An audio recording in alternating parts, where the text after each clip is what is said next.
چند روز پیش آقای سلطان خامزاده معاون دومای روسیه میرید توی یک بازار میوه و تره‌بار مسکو برای تعطیلات قبل ماه می یه بازرسی بکنه، میرسه به هندونه ایرانی.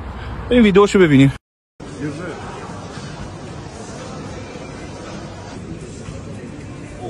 Вот вам и вся беда.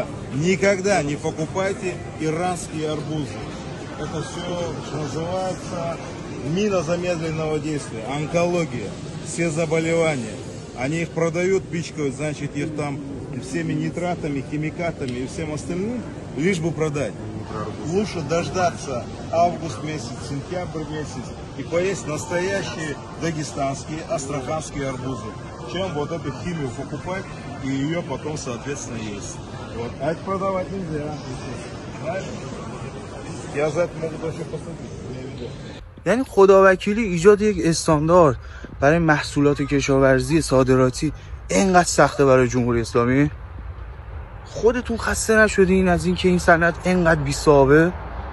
ما هنوزم باید درگیر همچین ماجراهایی باشیم؟